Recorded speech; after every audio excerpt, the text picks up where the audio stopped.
Welcome back to Star or Shovelware, my name is Luke, and today on the channel we're going to be taking a look at Breakneck City, and this is one which attempts to recapture the magic of old school 3D beat-em-ups of the 90s, as you punch and kick your way through legions of henchmen on a cross-city revenge mission. Now, I was a huge fan of beat-em-ups back in the day, and I was quite looking forward to giving this one a go, so hit that like button, subscribe to stay up to date with all my latest content, and let's get cracking.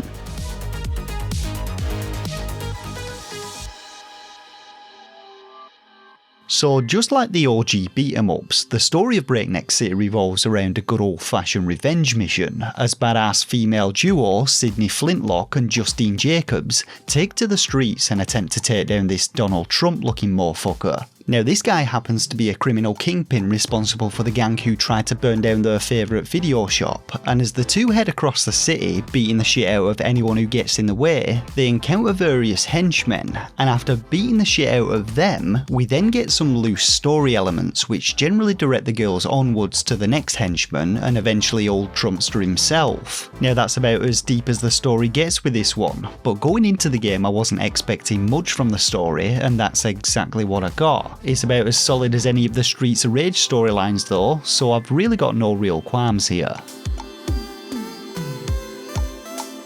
So in keeping with the classic beat-em-up theme, the objective in Breakneck City's levels is to simply work your way from the start to the end of them, beating up anyone who isn't female, and defeating an end-of-level boss before moving on to the next level. The game can be played in either 1 or 2 player mode, with each player selecting either Sydney or Justine, but I have to say, these ladies are the definition of catfish, because in the profile pics they look alright, but once you see them in the flesh, my god are they troll-like, with Justine looking like a Poundland version of Grace Jones, while Sydney has got a kind of Annie becomes a prostitute and gets hooked on crack look going on. Anyway, to me a good beat 'em up has to have good combat, and while the combat in Breakneck City is reasonably well done, there are quite a few issues with it, but we'll get onto these shortly. Now, your basic moveset consists of a punch and kick attack, which can be used in combination with one another and can also be used whilst jumping, but that's about it when it comes to attacks. Defense wise, you have a dodge maneuver directed with the right thumbstick, and I actually discovered that if you hold the dodge in any particular direction, you can zip around the level really quickly, and this turns out to be an absolute godsend, as it's a damn sight faster than the default walking speed.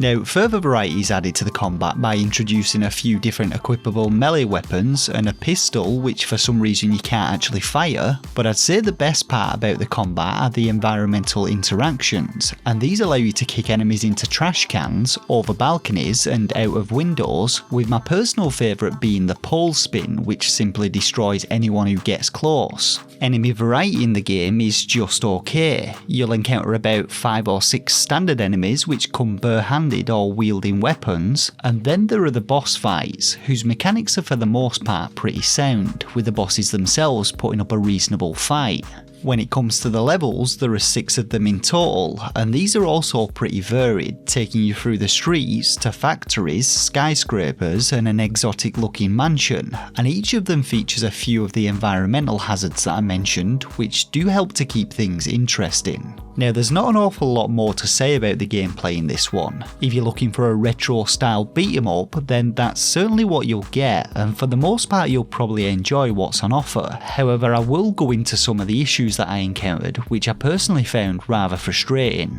So first and foremost, movement and combat in the game are pretty clunky, and sometimes just trying to aim in the right direction can be a pain, which does make it very difficult to actually direct enemies into the environmental hazards. There's also a kind of slowdown mechanic which occurs after performing a combo on an enemy, and I get that they were trying to spice things up a bit with this, but to me the effect just kinda made it feel like the game was freezing up every few seconds, and alongside some erratic camera movements, it really did nothing to enhance the combat in my opinion. Now, when it comes to the enemies, the programming of their AI seems to be very simple, with them usually freezing in place if they can't find a path towards you, and they generally come in 3 different flavours. You have the standard grunts, which can be grouped up and taken down as a oneer, the kung fu masters, who ignore your attacks and aggressively punch right through them, and finally the most frustrating of the enemies are the beefcakes, who constantly block your attacks. That is, of course, until you discover that you can actually kill them by simply walking into them. Now once you understand how the AI behaves for each of these enemy types, it becomes easily exploitable, and this can really reduce the game's challenge and lead to combat becoming a little boring. The same can be said of the game's bosses, which for the most part require you to simply throw a few punches and then dodge behind them, repeating the process until the brown bread. However, the aiming coupled with some terrible hitboxes can make the combat incredibly frustrating sometimes, especially in confined spaces with multiple enemies. Finally, level design, whilst probably being the most polished aspect of the game, is not without its issues. There were several occasions when I clipped straight through walls or sometimes got stuck inside them, but the worst aspect of the levels are the invisible barriers which stop you progressing onwards until you've defeated all on-screen enemies, as on several occasions I had enemies move behind them and then they just refused to come back, meaning that I had no other choice than to reload from my most recent checkpoint. All in all then, for me Breakneck City was a bit of a mixed bag. Some of the elements I liked, like the environmental interactions and the general old school vibe of the game, but I did get very frustrated with the issues that I've mentioned, and I would definitely say the game is best played with 2 players, as there's no difficulty settings and some of the combat encounters really started to get on my tits. When it comes to replayability, I'm not entirely sure that there is any. You have a level select so you can go back and replay any of the game's 6 levels, but each of these only takes around 15 to 20 minutes to complete, so you're looking at around 2 hours worth of gameplay at most with this one. Overall, for me Breakneck City just felt a little bit underbaked. It's pretty rough around the edges and quite a buggy game, something which appears to be echoed in the reviews of the Steam version, and I really think it could have done with a little bit more testing and refining of its gameplay mechanics before it was pushed out as a full release. So visually, while the characters in the game are ugly as sin, I quite like the low poly retro visuals and I enjoyed its vibrant colour palette. Admittedly, there were a few visual glitches in the game and some may find the colour scheme in some of the areas a little harsh on the old eyeballs, but overall I thought they were pretty decent. On the audio side of things, while the sound effects aren't anything to write home about, I did enjoy the retro sounding music and it had a kind of Streets of Rage vibe to it, though I would say that the music in the 3rd level did become incredibly irritating about 30 seconds into it, but again, generally pretty decent stuff here.